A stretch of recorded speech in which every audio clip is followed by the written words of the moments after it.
안녕하세요, 찰리브라입니다.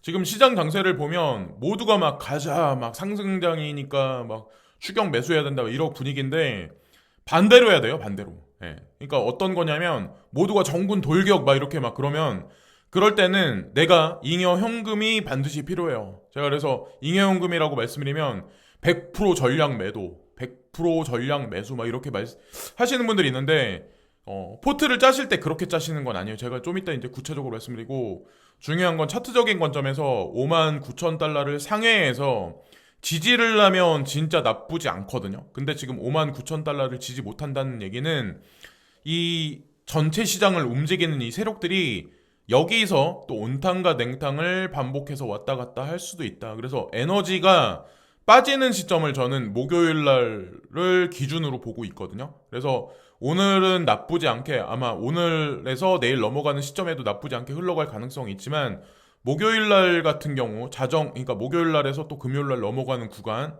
그래서 한 36시간 정도는 로그인을 하셔가지고 바짝 긴장한 상태로 있으시는 게 제가 보기에는 좋지 않을까라는 생각을 개인적으로 이제 하고 있습니다. 뭐 지금은 걱정하실 필요가 있는 시장 구간은 아니고, 라지캡 마켓에 있는 코인은 반등이 중위에 있거나 하위에 있는 것보다 많이 없죠. 당연히. 그러니까 금액의 크기가 되게 크니까. 그래서 많이 안 올라가니까 이제 상대적 박탈감을 많이 느끼시겠지만, 시드 규모가 크면 크실수록 여기 나와 있는 이쪽 있죠. 비트코인하고 라지캡 마켓. 여기에 코인이 많이 갖고 있으시는 게 더 안정적인 포트를 유지를 하실 거예요. 예.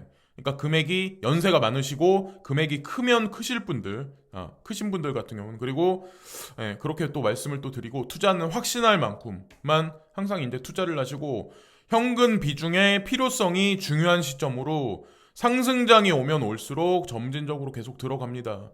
최소한 못해도 전체 포트 중에 10% 정도는 가지고 계시는 게 제가 보기에는 나쁘지 않다고 생각을 하고, 어느 순간 되면 그 현금을 쓰실 구간이 반드시 와요. 예, 그래서 100% 제가 그렇다고 현금 비중이 필요하다 이렇게 말씀드리면 100% 매도를 하시는 분들이 있어요. 근데 그래서 제가 말씀드린 건 아니에요. 100% 매수와 100% 매도는 없어요. 예.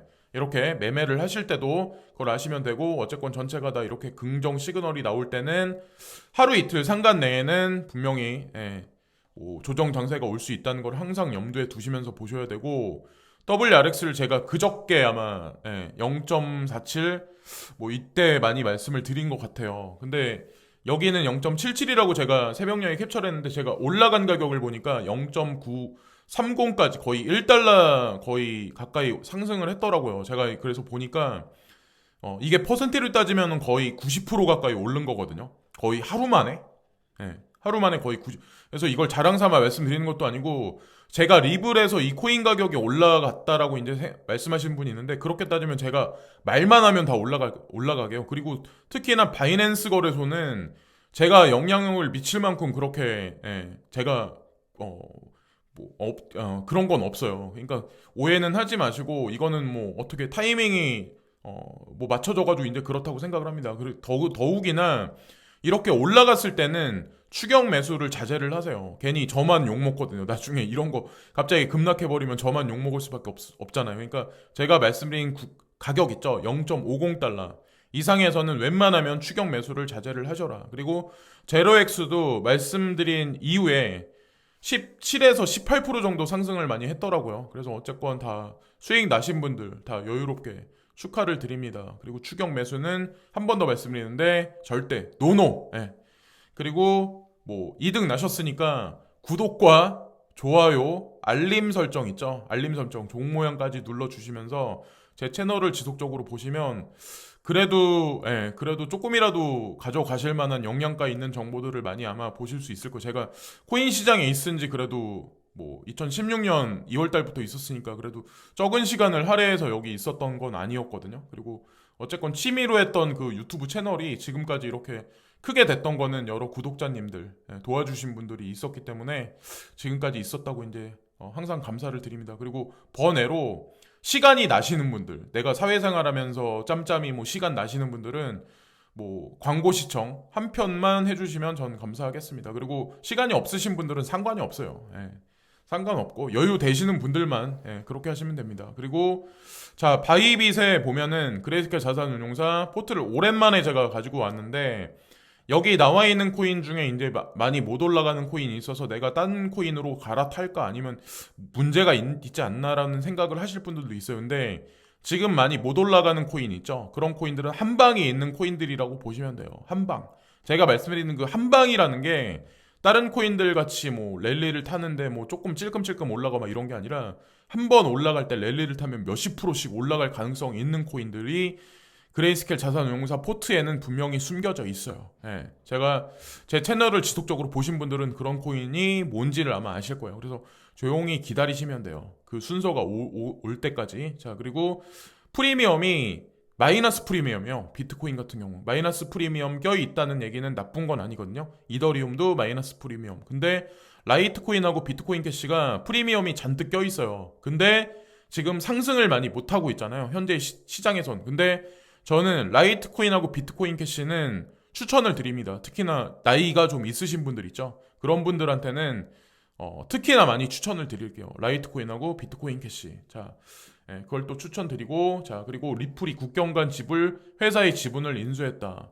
이게 동남아 뭐 ODL 서비스를 더욱 확장하기 위해서 뭐 하나의 회사를 뭐 인수했다. 지분 40%를 인수하는데 동의했다. 뭐 이 얘기가 나와서 리플을 뭐 립하자, 리플을 사야 된다 막 이런 걸 말씀드린 게 아니라 저는 리플을 매수해가지고 작년에 소송에 걸리면서 매수를 한 시점부터 지금까지 단 한 개도 팔지 않았어요. 단 한 개도 팔지 않았던 이유가 제가 개인적으로 보는 관점에선 제가 다른 코인도 막 추천드리고 하지만 마지막까지 살아남으면서 가장 큰 거대 프로젝트가 전 세계 최대 프로젝트가 아마도 리플이지 않을까라고 이제 저는 생각을 합니다. 그 결과는 아마 2025년이면 아마 나올 거예요.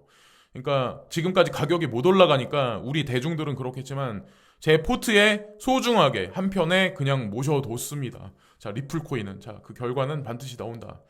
리플만 투자하시는 분들은 이제 힘을 잃지 마시고 저도 이제 보는 눈이 없는 사람은 아니거든요. 그래서 어쨌건 결과는 반드시 나올 거고 지금 시장이 나쁘지 않게 마지막 파동으로 긍정 에너지가 막 치솟기 시작했는데 사실 불을 당긴 건 이 뉴스예요. 페이팔이 미국 고객 글로벌 가맹점에서 비트코인으로 지불할 수 있도록 시작을 했다. 한다라는 얘기가 나왔는데 공식적으로 오피셜하게 페이팔 결제에서 비트코인으로 페이먼트 결제를 할 수 있다. 이 얘기가 나왔어요. 근데 중요한 게 뭐냐? 비트코인과 이더리움과 라이트코인과 비트코인 캐시로 구성된 페이팔이 지원하는 4가지 암호화폐 모두에서 사용할 수 있다라고 예상이 됩니다. 라고 여기 나오죠.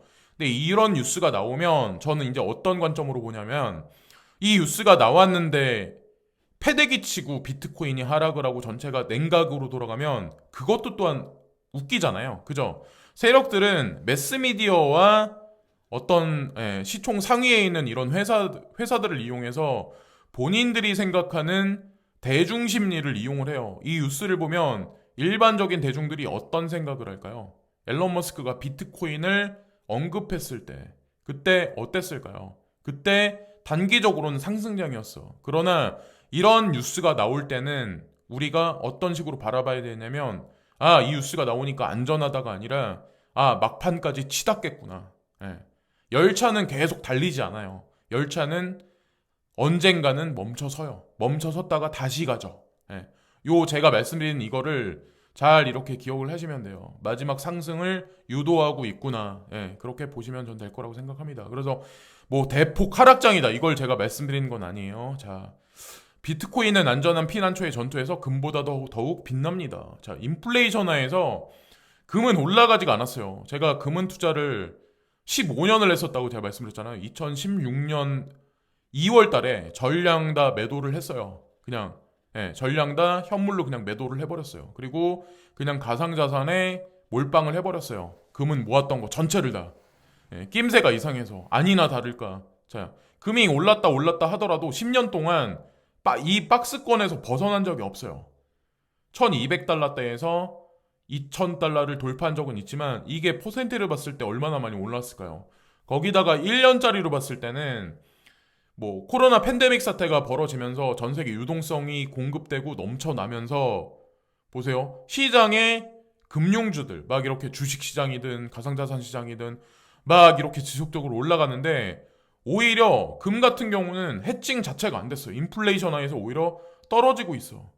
그러니까 어저께 밤에는 더 떨어졌더라고요. 떨어졌기 때문에 제가 말씀드리는 게 아니라 금은 투자는 4차 산업혁명으로 넘어가면서 해칭 수단이 될 수 없다라고 이제 전 판단합니다. 지금도 늦지 않았다고 저는 생각을 해요. 막차가 떠나기 전에 금은을 매도를 하시는 분들은 비트코인 캐시와 라이트코인을 매수할 수 있는 마지막 구간으로 들어갔다고 전 생각을 합니다. 예, 마지막 구간으로. 자, 나이가 좀 있으신 분들은 잘 새겨 들으시면 좋을 것 같고, UBMI, UBAI. 자, 업비트 메인 창에 보면 비트코인 우위예요. 아무리 알트코인이 막 발광을 한다라고 해도 비트코인이 흡성대법을 한번 하면 난리가 난다는 거죠. 근데 지금 분위기로 봐서는 그럴 것 같진 않고, 예, 어쨌건 하루 이틀, 그러니까 내일까지는 이제 지켜봐야 되죠. 내일까지는 훈풍이 돌지 않을까 저는 한편으로 생각을 합니다. 잉여 현금은 필요한 시점이라고 생각하고, 코인텔레그래프에 플라멩고 파이낸스에 관해서 나왔는데 네오가 만들어낸 거거든요. 이거를. 근데 여기 나와 있는 것 같이 네오를 기반으로 구축된 디파이 플랫폼은 출시 이후 꾸준히 성장해 왔다. 그래서 네오는 매집을 하시는데 지금 많이 아마 못 올라가서 답답하신 분들이 많을 거예요. 근데 진짜 큰 프로젝트들은 잘 안 올라가요. 개인들이 막 산다고 해서 올라갈 수 있는 프로젝트가 아니에요. 네오 같은 경우. 그리고 중국의 이더리움이라고 보시면 되고, 중국의 GDP가 2030년까지 전 세계 1위까지 올라간다라고 그거에 관해서 만약에 확신하신 분은 네오코인을 필수적으로 포트폴리오에 반드시 넣어두셔야 돼요. 근데 매집할 수 있는 구간이 얼마 안 남았다라고 이제 전 생각을 합니다. 6월을 타겟으로 해서 지금서부터 서서히 매집을 하시면 전 될 거라고 생각합니다. 6월달 정도 되면 아마 생각보다 되게 많이 올라가기 시작을 할 거예요. 네오코인 같은 경우는. 원래 이렇게 가만히 있는 애들이 한번 화나면 엄청나게 올라갈 가능성이 높거든요. 예. XRP나 뭐 네오코인 뭐 요런 코인들 있죠. 비트코인 캐시나 라이트코인 뭐 요런 그 코인들. 그리고 코인베이스에 요 분이 브렛 레드펀이라는 분이 있는데 이분이 부사장으로 고용이 됐다. 그래서 이게 뭐 대단한 뉴스냐? 뭐 무슨 얘기인데 여기 보면은 미국 증권거래위원회에서 전에 이사로 계셨던 분이 코인베이스로 들어가셨어요. 되게 웃긴 게 뭐냐면 코인베이스에서 근무하신 분이 또 미국 정부 관료로 또 들어가고, 미국 정부의 관료로 있던 사람이 코인베이스에 또 근무를 하고, 코인베이스에 많은 지분을 가지고 있는 건 DCG 그룹, 베리 실버트고. 자, 요 삼각구도를 잘 보시면서 여러분들이 그레이스케일 자산운용사에 있는 포트폴리오도 같이 껴맞춰서 보시면 돼요. 아, 이게 무슨 관련이 있을까? 관련이 있어요. 디지털 커런시 그룹에는 글렌 허친스라는 그분이 관여가 돼 있고, 전에 나스닥의 회장이셨던 분이 관료로 있기 때문에, 자, 그런 거를 다 이제 퍼즐을 맞히시면 내가 투자하고 있는 포트폴리오를 확신하실 거라고 저는 생각을 합니다. 자, 그런 관점으로 유지를 하시면 전 될 거라고 생각합니다. 제가 이제 마지막으로 말씀드리는 거는 뭐 추천 코인 막 제가 막 이런 거를 막 해서 말씀드린 건 없지만 중간중간에 제가 추천드리는 몇 개 아마 코인들이 있었을 거예요. 특히나 나이가 좀 있으신 분들, 금은 투자를 지금까지 하고 계신 분들, 마음의 결정을 늦지 않게 내리셔야 될 구간으로 점진적으로 들어가고 있습니다. 자, 마지막 판단은 여러분에게 맡깁니다. 마지막으로 이제 구독과 좋아요 부탁드리면서 이번 영상도 마치겠습니다. 감사합니다.